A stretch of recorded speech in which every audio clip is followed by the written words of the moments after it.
Torpedoes dead ahead.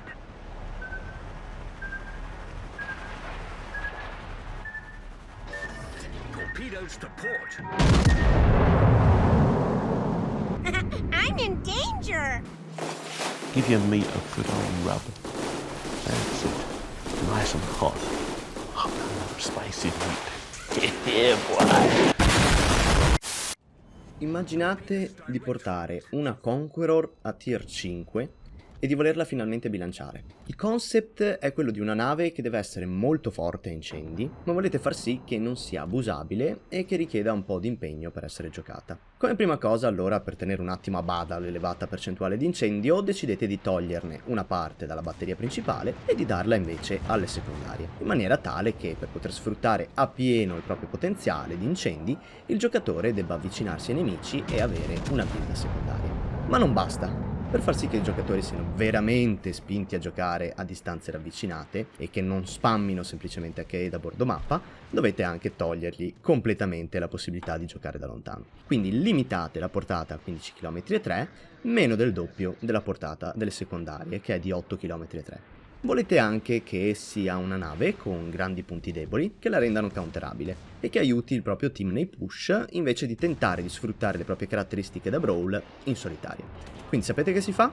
Le togliete ogni possibile forma di antiaerea, così sarà costretta a rimanere vicina ad altre navi della flotta se non vuole diventare uno spuntino gratuito per la CV nemica. Forse così però sarebbe ancora troppo forte contro i DD nemici, visti i buoni HE ed il buon armamento secondario. E allora mettiamole pure il 14% di protezione antisiluro, per non sbagliare. Ma ancora non basta! Per essere sicuri che vada utilizzata con la testa e che non riesca a sfruttare sempre a pieno tutto il suo armamento, facciamola pure andare massimo a 22 nodi. Così un nemico attento potrà facilmente uscire dalla portata delle sue secondarie e la nave non potrà invece facilmente scappare se si spinge troppo avanti nel momento sbagliato. Ecco, ciò che avete appena creato altro non è che l'Agincourt, la nuova corazzata premium tier 5 inglese. Al momento è possibile trovare questa nave solo nei container della battaglia dello Jutland, di cui ogni giocatore può comprarne 2 gratuitamente con i gettoni delle bestie provenienti dall'evento corrente. Probabilmente in futuro sarà anche acquistabile direttamente nell'armeria, ma non ne ho la certezza.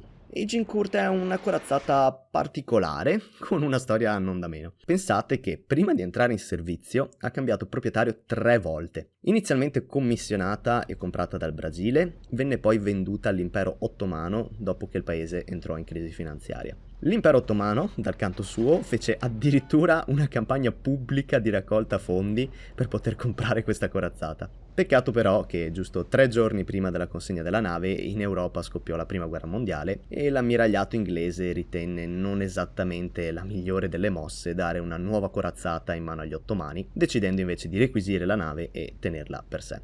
Tornando a quella che è la nave in gioco invece, Agincourt è una corazzata con dei buoni punti di forza ma anche molte limitazioni che tentano di regolarne la potenza per evitare i problemi di bilanciamento di altre corazzate inglesi come Conqueror o Thunderer. Come al solito ora vi parlerò delle sue caratteristiche principali e poi andremo invece a vedere ogni sezione più nel dettaglio. Agincourt è una corazzata da scontri ravvicinati, specialista di incendi, situazionale e il target preferito delle CV.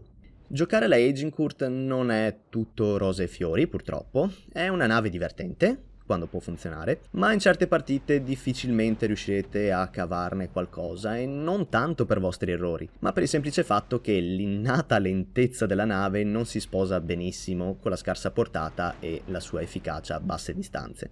È una corazzata che richiede tempo per poter fare danno, ma lo fa in maniera continuativa, finché ha qualcuno a portata, principalmente perché si affida quasi completamente agli incendi. È una nave contraddistinta da molte caratteristiche contrastanti tra loro, che la rendono specializzata per determinate situazioni, ed in particolare sulla potenza di fuoco c'è molto da dire, quindi iniziamo subito a parlarne. La nave ha un impressionante armamento principale di 14 cannoni da 305 mm diviso in 7 torrette binate. A primo impatto quindi appare come una nave dalla grande potenza di fuoco, ma non è tutto oro quel che luccica. Questi cannoni infatti sono afflitti da innumerevoli problemi, come l'1,5 di Sigma, una lunga ricarica da 36 secondi ed una scelta di proiettili non esattamente invidiabile. E sapete perché? perché sono gli stessi cannoni della Dreadnought. E non intendo una Dreadnought qualsiasi nel senso di corazzata, no. Intendo proprio la Dreadnought, la prima corazzata del suo tipo mai costruita, la precursore di tutte le successive corazzate. E sapete cos'è la Dreadnought su World of Warship? È una corazzata tier 3, ma c'è di più. I proiettili sono addirittura una versione peggiorata di quelli della Dreadnought. Ma lasciate che vi spieghi meglio. Partiamo dagli AP. Gli AP della Dreadnought sono tra quelli con meno penetrazione del gioco, tra tutte le corazzate. Pensate che gli unici ad avere meno penetrazione a distanza zero sono quelli di Kawachi e Mikasa, unica BB tier 2 quest'ultima.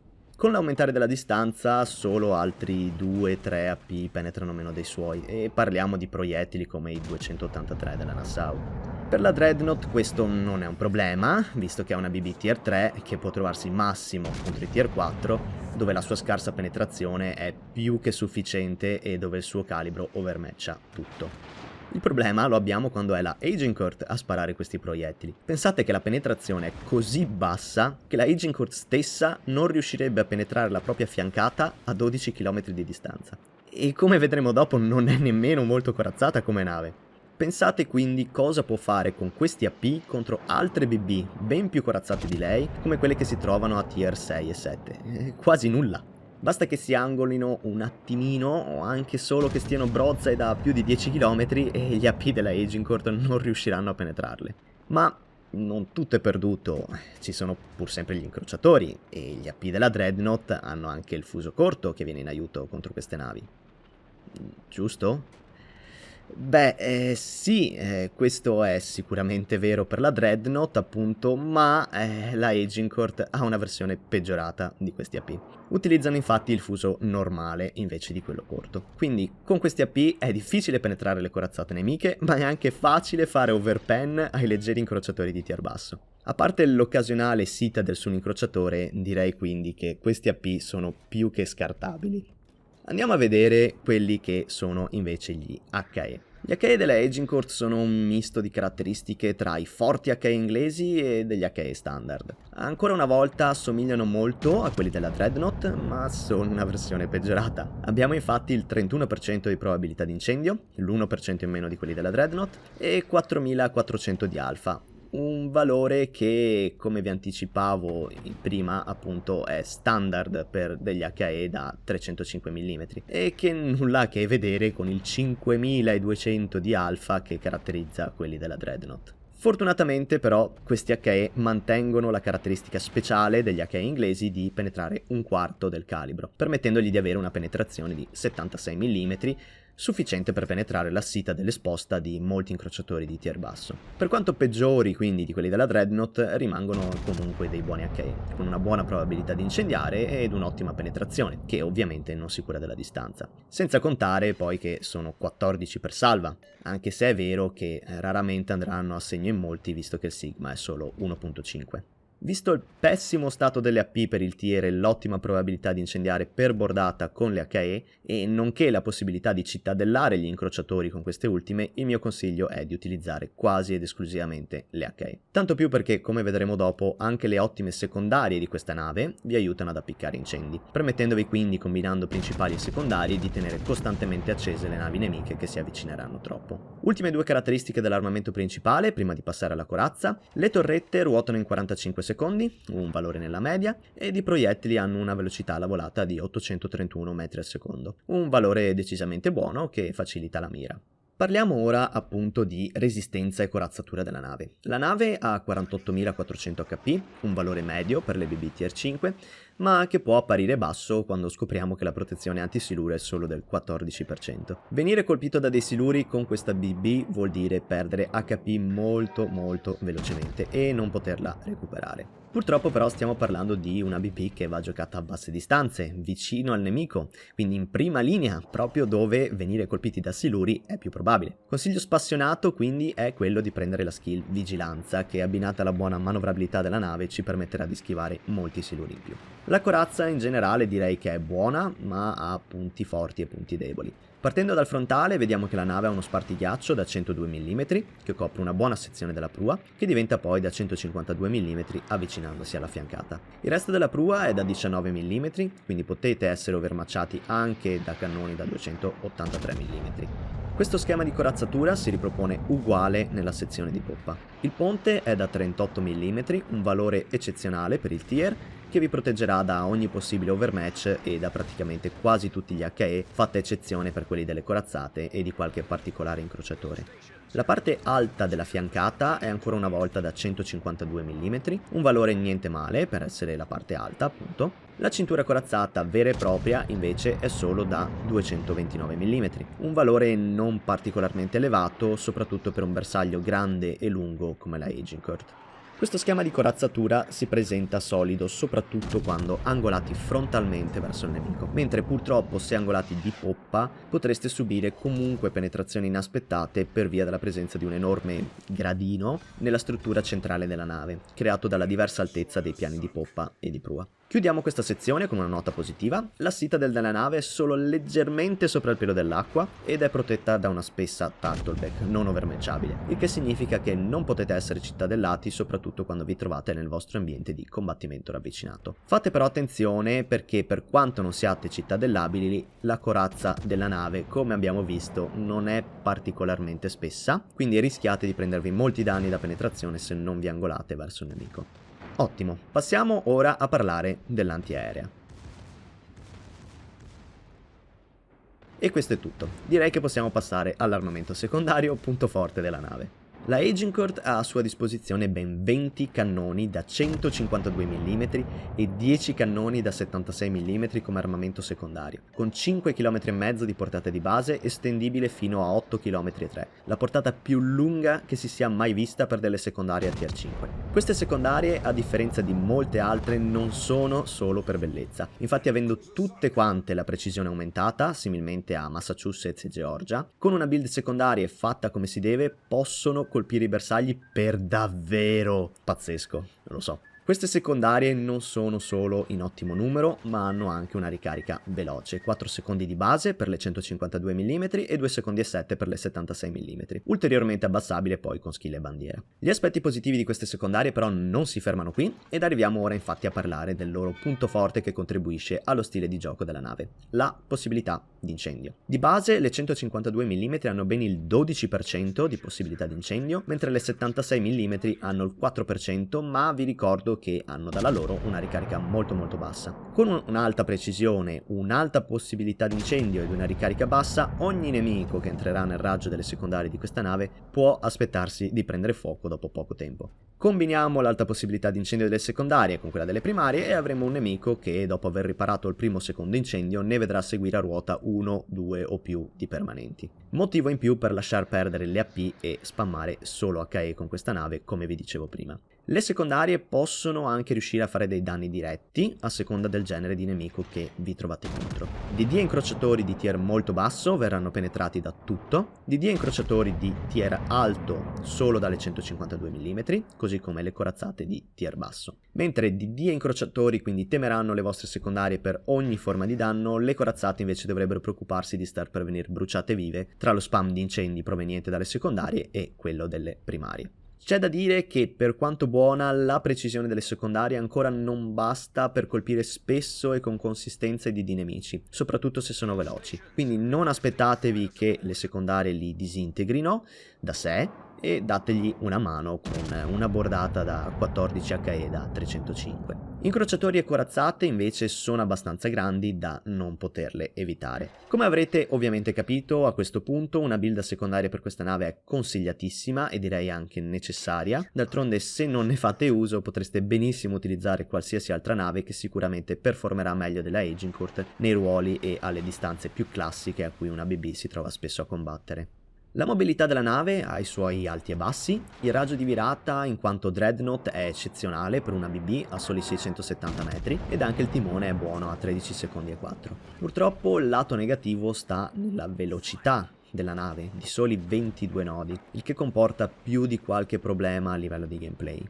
Con una velocità così bassa è difficile arrivare a portata di secondarie e se il nemico inizia a scappare siete sicuri che non ci arriverete mai. A volte è addirittura difficile arrivare a portata delle batterie principali se il fianco su cui siete viene vinto istantaneamente o se ci sono solo pochi nemici che ancora una volta scappano. Una velocità così bassa è un problema anche per quando state cercando di proteggervi da una portaerei. Non avendo antiaerea dovete tenervi vicino a navi alleate, ma che con ogni probabilità sono più veloci di voi e che quindi vi lasceranno indietro, oppure dovreste stare vicino ad altre BB lente con molta antiaerea, ma a quel punto avrete difficoltà a fare danno, perché probabilmente a navi come una New York non interessa arrivare a range di secondarie con i nemici.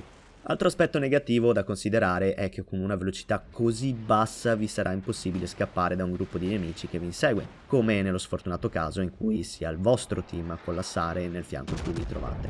La mimetizzazione è buona, a 11 km/8 di base, ulteriormente riducibile con la skill, ma che personalmente non vi consiglio di prendere perché dovremo spendere i punti in molte altre skill per far funzionare bene la nave a secondarie. In conclusione, Agincourt è come una mini Conqueror, decisamente molto più bilanciata per via delle molte limitazioni e molto divertente da giocare quando si presenta una buona occasione per giocarla in ravvicinato a portata di secondarie, cosa che capita spesso a tier basso e aiutata ulteriormente dalla grandezza delle mappe a quei tier. Contro i tier 7 la situazione può farsi molto più complicata per via della vostra lentezza e della loro potenza di fuoco. In generale ve la consiglio se volete una nave da giocare a secondarie con cui farvi qualche partita divertente a tier basso, ma non aspettatevi una nave competitiva o che funzioni in ogni match perché, come vi dicevo, è influenzata dalla distanza a cui si tengono nemici e alleati, dal matchmaking e dalla presenza o meno di una brava CV nel team avversario. Prima di chiudere andiamo a dare un'occhiata ai moduli ed in particolare alle skill che in questo caso sono molto importanti.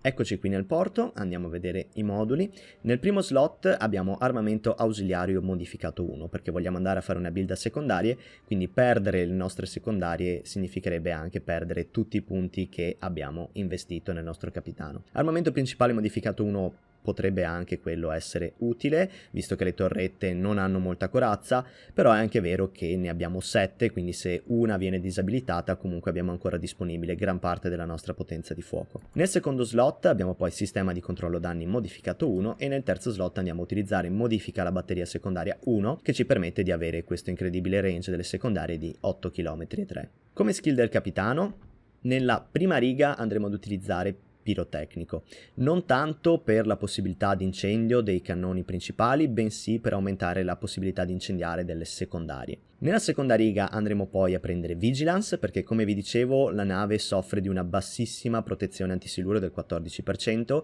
e visto che siamo una nave da scontri ravvicinati che gioca in prima linea a secondarie, i siluri in quella zona abbondano, quindi almeno avere Vigilance ci permetterà di schivarli molto più facilmente, anche perché il nostro timone è abbastanza rapido per una corazzata e anche il raggio di virata è abbastanza stretto.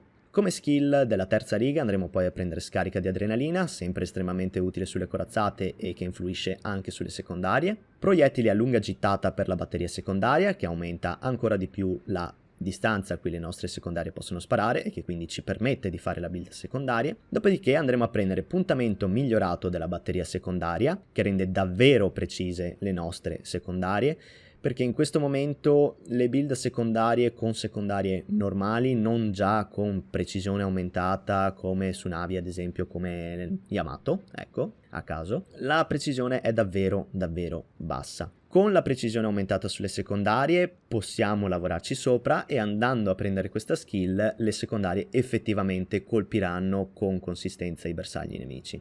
Prossima skill è esperto di prevenzione incendi, che ci permette di sopravvivere più a lungo, soprattutto nelle concitate situazioni in cui ci troviamo negli scontri ravvicinati, tra secondarie nemiche, incrociatori che ci spammano, DD che ci sparano, secondarie corazzate nemiche che ci sparano, insomma è molto probabile venire incendiati e subire poi grossi danni dopo che ripariamo il primo o il secondo incendio, rischiamo appunto di dover lasciare il nostro push e di non poter continuare oltre. Quindi con esperto di prevenzione incendi possiamo abbassare di molto la quantità di danni che andremo a prendere durante il nostro push. Come ultima skill poi vi darei due opzioni: o combattimento ravvicinato, che abbassa del 10% la ricarica delle secondarie e che abbassa anche del 10% la ricarica dei cannoni principali quando le vostre secondarie stanno sparando. Skill offensiva, molto utile se volete fare più danno, altrimenti se volete stare un po' più safe vi consiglierei di prendere esperto delle riparazioni di emergenza. Entrambe sono molto buone,